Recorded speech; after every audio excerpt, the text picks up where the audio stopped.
Hola, ¿qué tal? Buenos días. Vamos a entrar en lo que fue el proceso político de la guerra y también el proceso económico. ¿Qué pasó en estos dos aspectos? ¿Qué es lo que os piden en la EBAU? Porque todo el desarrollo de cómo se fueron ocupando las zonas durante la guerra por parte de los sublevados no os lo piden como estándar, o sea que nos vamos a limitar de entrada a esto, y si tenemos tiempo algún día pues yo os hago un recorrido intenso por cómo se desarrolló la guerra en todo el territorio. Pero bueno, vamos a centrarnos primero en lo que os piden en la EBAU. En la EBAU lo primero que os comentan es, bueno, lo que es evidente, ya sabemos que España queda dividida en dos zonas, la zona republicana y la zona sublevada. Y en las dos zonas el desarrollo de los acontecimientos, tanto desde el punto de vista político como desde el punto de vista militar, será totalmente distinto y con unas consecuencias totalmente distintas, muy asociadas a la problemática de cada zona. En la zona republicana, ya sabemos que quien estaba al frente del gobierno del Frente Popular era, si os acordáis bien, Casares Quiroga. Casares Quiroga, una vez empieza la guerra, dimite, porque él no se considera que haya accedido al cargo de presidente de gobierno para gobernar durante una guerra, y le dan el cargo a Martínez Barrios. Martínez Barrios lo primero que piensa es: esto vamos a pararlo, vamos a hablar con Mola, vamos a negociar, y no puede ser que estemos entrando en una guerra civil. Mola se niega completamente a negociar y Martínez Barrios dimite también. Entonces quien accede al poder en aquel momento es José Giral, que es quien cambiará radicalmente todo el planteamiento de la zona republicana. José Giral entiende que el ejército se ha quedado pobre en cuanto a efectivos militares y que necesitan más recursos, que necesitan más gente que esté dispuesta a luchar por la República, y establece una ley, la ley de milicia voluntaria, que lo que ofrece es que quien quiera luchar por la República pueda acceder a las armas de la República. Arma al pueblo, esto es lo que sea la palabra, la frase que se ha considerado en la historia, ¿no? Armar al pueblo. A la vez que arma al pueblo, también le confiere muchísima capacidad política, y es ahí donde el poder del gobierno de la República se disgrega. No solamente habrá un poder centralizado desde el gobierno del Frente Popular, sino que también al establecer esta ley de milicia voluntaria también ha abierto la puerta a organismos locales que también asimilarán muchísimo poder, que serán las juntas de defensa, los consejos, los comités revolucionarios, que se establecerán en todo el recorrido, en toda la geografía de la zona republicana. Habrá estos organismos que tomarán decisiones militares y tomarán decisiones políticas también. Cuando el poder queda completamente disgregado en el momento que Giral admite que necesitan más gente para luchar para la República, y arma al pueblo, y arma a todos estos sectores de la izquierda radical que estaban dispuestos, además, consideraban que la revolución se tenía que hacer con todos los medios y hasta donde hiciera falta. Este hecho de armar al pueblo y de dotarle de capacidad política será el elemento fundamental de por qué en la República la guerra se gestionó de una manera tan equivocada y tan tremendamente errónea. No solamente esto, sino que también se dispara la violencia en muchas zonas donde el poder está en manos de consejos de anarquistas o narcosindicalistas o revolucionarios radicales, y en todas estas zonas aparecerá el componente de persecución de cualquier persona que sea susceptible de ser de derechas, ya sea de la CEDA, ya sea de la Iglesia, ya sea de la Falange. No solamente será la persecución, sino que se requisarán todos sus bienes, se les expropiará de sus bienes, y habrá fusilamientos continuos y constantes en todas las zonas donde el poder está en manos de los organismos revolucionarios, de los anarcosindicalistas, de la FAI, de la CNT, de comunistas radicales o de socialistas radicales. Los fusilamientos, ya lo veremos en el siguiente estándar, serán a través de paseillos, ¿no? Llegan a tu casa, llaman a la puerta, tú sales a abrir y el paseillo es llevarte o bien a la tapia de un cementerio o bien a una cuneta, y se producen los fusilamientos continuos y constantes en toda la zona republicana durante toda la guerra. Aparte de esta situación, también económicamente tendrá unas consecuencias tremendas el hecho de que la República no tenga unos criterios comunes respecto a la situación económica. Esto se verá muy claramente en el siguiente gobierno. El siguiente gobierno es de Largo Caballero. Se buscaba una persona que aglutinara los diferentes ideologías o los diferentes intereses que había en ese momento en toda la zona republicana, que fuera representativo de todos ellos, que fuera representativo de los comunistas, de los socialistas, de los anarcosindicalistas, de todos ellos. Y se elige a una persona que había sido muy importante durante la Segunda República, que había sido Largo Caballero, que si os acordáis fue el que activó todas las reformas sociales, todos los cambios en la jornada laboral, en los sueldos, en el campo también estableció criterios en defensa de los derechos de los trabajadores. Fue una bandera de todas las demandas de los obreros durante el primer bienio de la Segunda República. Y también estuvo en la Revolución de Octubre en Asturias. Por tanto, se considera una persona muy respetada en todos los ámbitos, ha formado parte también del gobierno de la República, se considera una persona muy respetada y se le da el cargo de presidente de gobierno. Y Largo Caballero dice, pues vamos a juntarlos a todos en el gobierno. Cogemos comunistas, anarquistas, socialistas, republicanos de izquierda y los juntamos en un gobierno de concentración, todos juntos, y nos ponemos de acuerdo, nos ponemos a hablar y nos ponemos de acuerdo. Por cierto, es la primera vez que una mujer ministra en España es en este gobierno, que será Frederica Montseny, que será una ministra anarquista. Fue un desastre total y absoluto este gobierno, porque en ningún momento tenían intención de ponerse de acuerdo ninguno de los integrantes. Los anarcosindicalistas establecieron que la guerra era el momento de la revolución también, y que esta revolución la iban a hacer a través de sus comités, de esos organismos que estaban repartidos a lo largo de toda la zona republicana y que llevaban a cabo decisiones revolucionarias, de colectivizaciones. Durante la guerra tenemos que hablar de colectivizaciones, es decir, de coger la propiedad privada y hacerla de todos, colectivizarla. Y lo estaban haciendo en muchísimas zonas, lo estaban haciendo en Cataluña, lo estaban haciendo en Andalucía, lo estaban haciendo en Aragón, y no estaban dispuestos a cambiar esta política de hacer la guerra y la revolución a la vez. Los republicanos de izquierdas, ni pensamientos de seguir por aquí. Ellos eran republicanos que consideraban que sí, que el gobierno de un país tiene que ser un gobierno que tienda a justicia social, pero ni muchísimo menos querían llegar a las colectivizaciones. Los comunistas, por su lado, muy influenciados por los oficiales rusos que había en el ejército también, pues querían seguir con la guerra y acabar la guerra y establecer los criterios necesarios para la guerra, y ya se hablaría después de qué régimen se iba a establecer. Y otro de los aspectos que tuvo también muchos problemas Largo Caballero fue que dijo que estas milicias de voluntarios que se les había dado armas y que habían formado un ejército paralelo al ejército oficial de la República, al ejército que había sido fiel a la República, pues que habían establecido otro ejército, eran dos ejércitos, y que cada ejército tomaba las decisiones dependiendo de quién era el organismo que tenía poder en su territorio.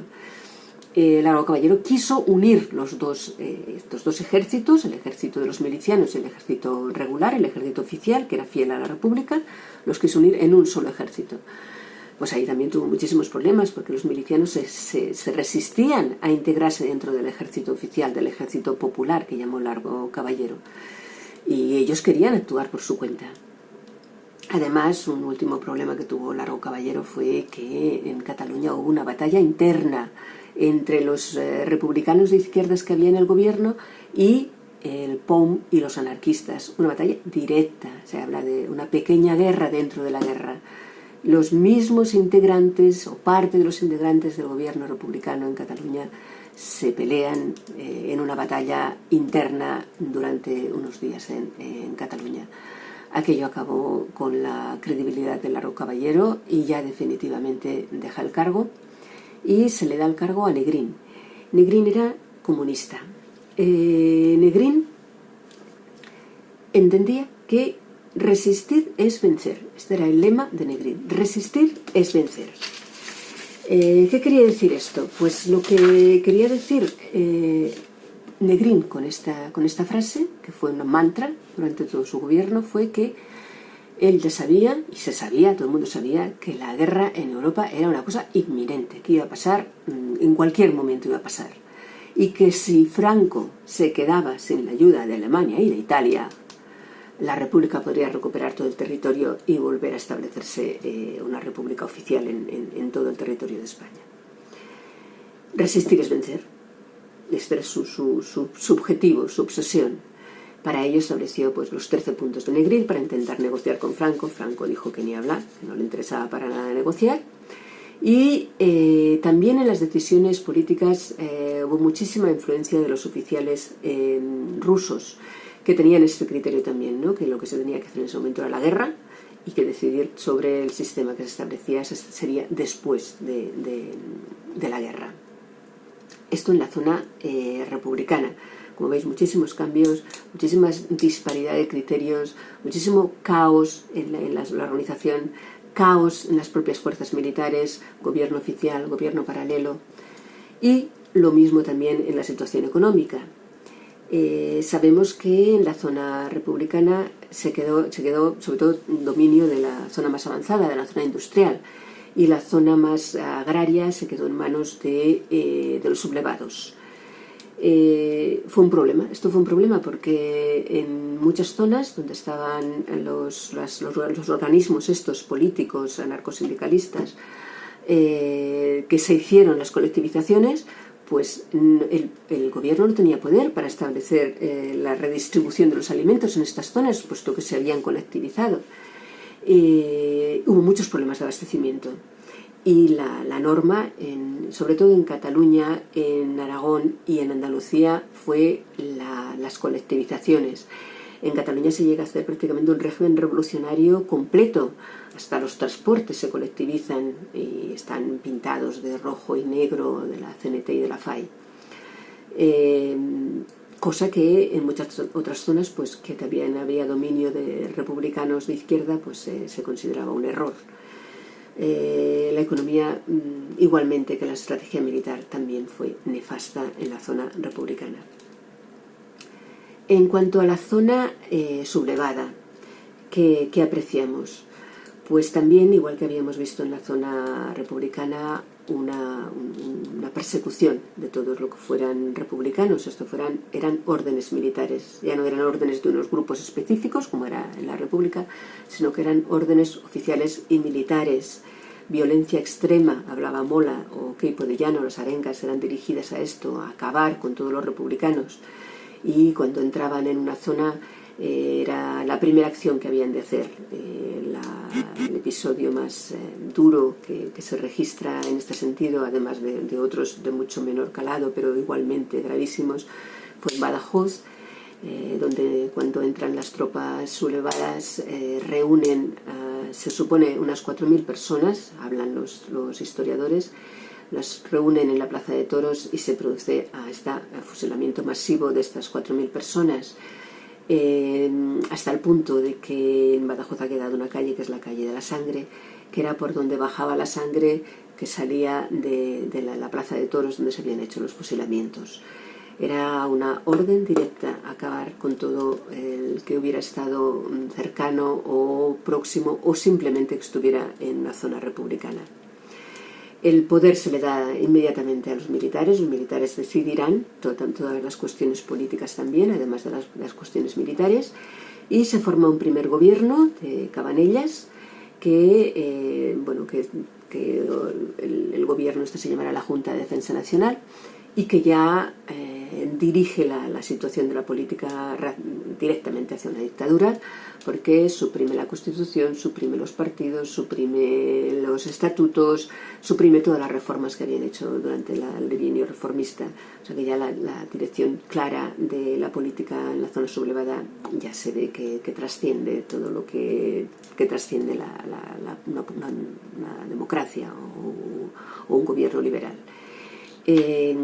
Además, muy pronto también se le da el poder a Franco, el poder militar como el generalísimo, y Franco también el 1 de octubre acapara el poder político a través de la Junta Técnica de Estado, y ya prácticamente se acumulará todo el proceso político en manos de Franco.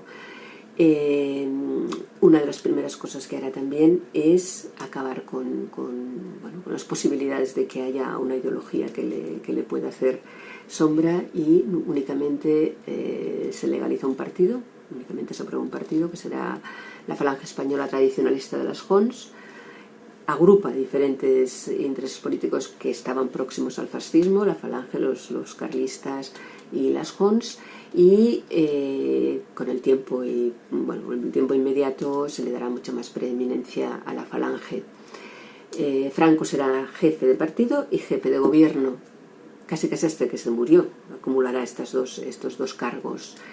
Y se establece automáticamente la censura de prensa y se le da muchísimo poder a la Iglesia, muchísimos privilegios a la Iglesia. Y con este primer planteamiento ya se aprecia, ¿no?, cuáles serán los sectores, ¿no?, que darán más apoyo a Franco.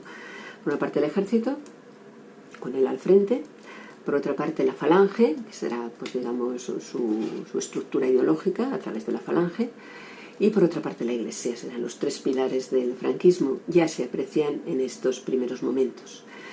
El primer gobierno oficial será en enero del 38, y ya en este gobierno empieza a legislar. Franco no hará una constitución, sino que hará todo un edificio de leyes fundamentales, y la primera de estas leyes fundamentales será durante este gobierno, que será el Fuero del Trabajo. En el Fuero del Trabajo la huelga desaparece, y hay algunas leyes, algunos privilegios para todos los que sean acorde con el partido, para todos los que estén afiliados a la Falange, o para todos los que sean partidarios del franquismo. También establece el sindicato vertical. El sindicato vertical es un único sindicato en el que agrupa a obreros y a patronos y a empresarios. Solamente un sindicato que estará dividido en ramas de producción, y de esta manera Franco tiene controlados por una parte la producción y por otra parte toda la problemática laboral, porque todas las decisiones que se tomen tanto en la producción como en las leyes laborales parten de las decisiones del Estado, de las decisiones del sindicato vertical, que está asociado directamente al Estado.